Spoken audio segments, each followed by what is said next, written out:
Hey everybody, this is my living room tank. It's a 10-gallon tank with a powder blue Dwarf Gourami. I've got a pair of Corydoras on the bottom, and then I've got a few Otocinclus and a few neons swimming around, one or two regular neons, and then I've got one or two black neons.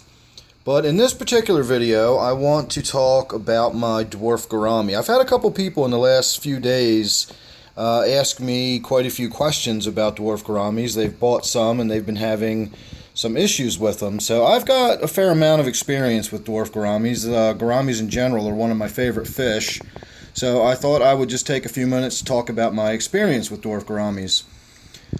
First of all, you almost always are going to be buying a male Dwarf Gourami. Very, very infrequently will you see the females being sold.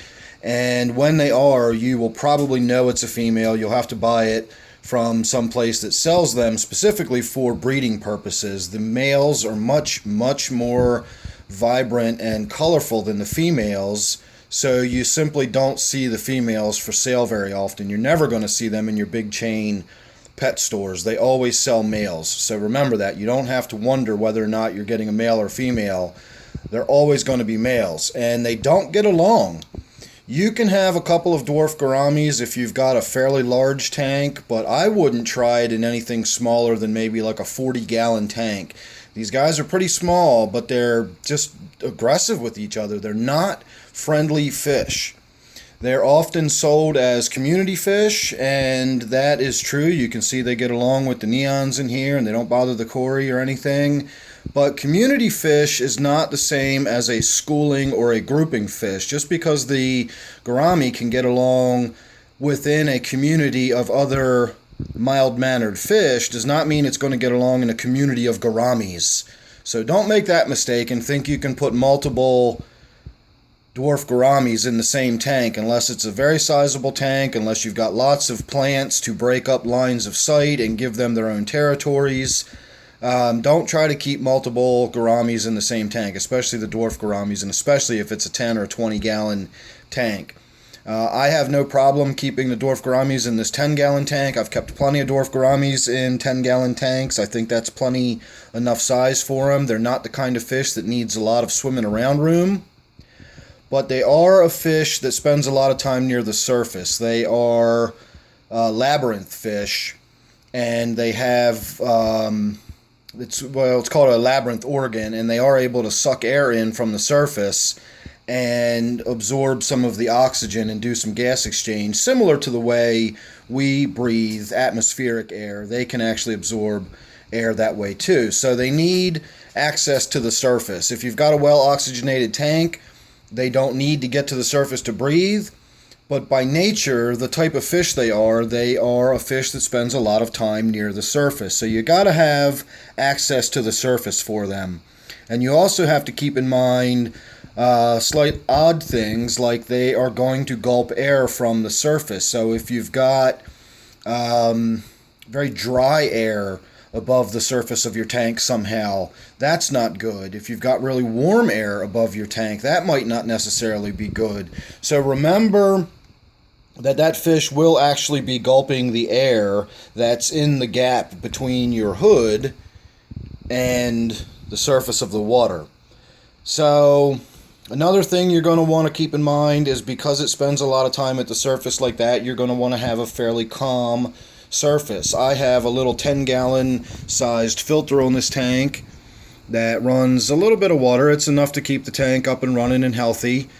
10-gallon tank doesn't need a lot of circulation, and when you don't have a very heavily stocked tank, it doesn't need a huge amount of filtration, and that's good for the gourami. They need a lot of or a very calm surface, because they spend a lot of time doing just what this one's doing.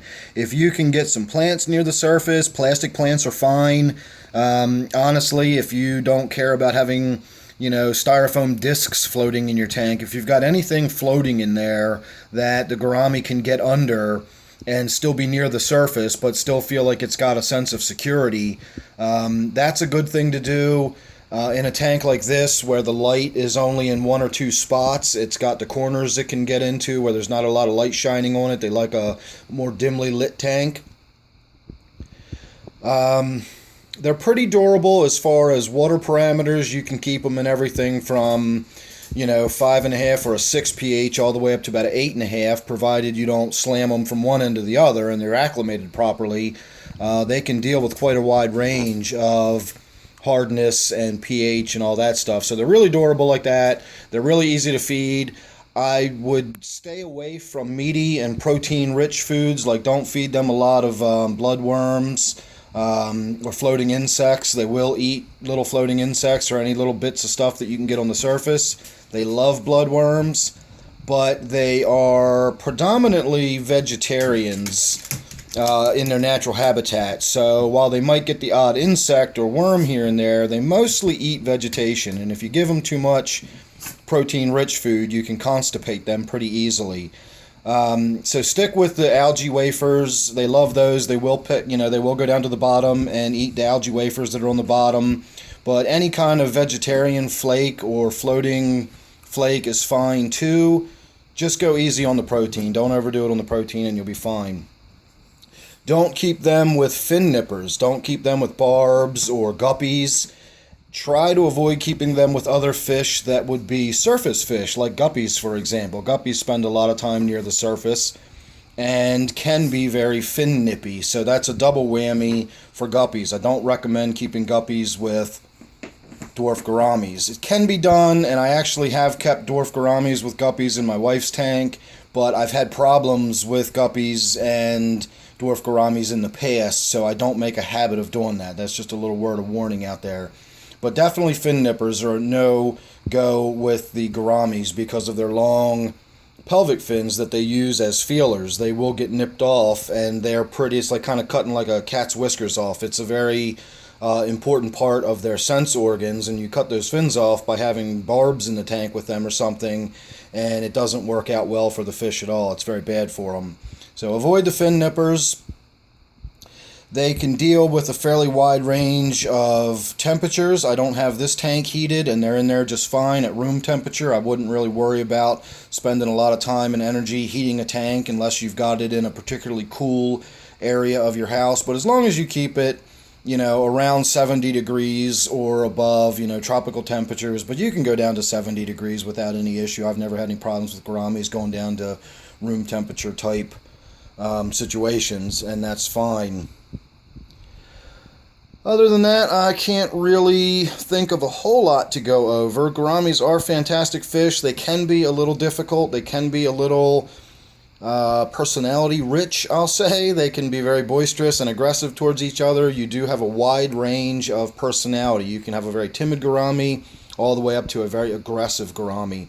So just go into it, knowing that these are community fish with caution. They're not just community fish like a skirt tetra or something that you can just put in any old tank with any other group of fish. They do require a little bit of planning. They do require maybe a little bit of research or some experience with fish like this. That's interesting to see him down there pecking at that.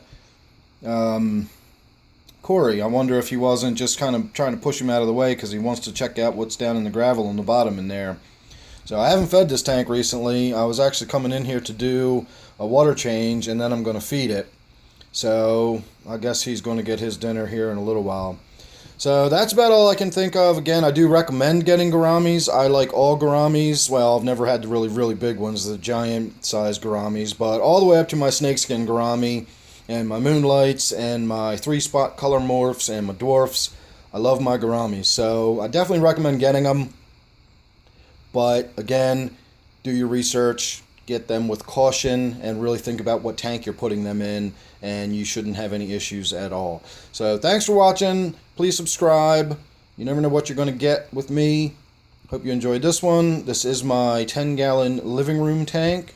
I do have a few videos on a playlist, so if you want to check them out, go right ahead. Thanks for watching. I'll see you real soon in the next one.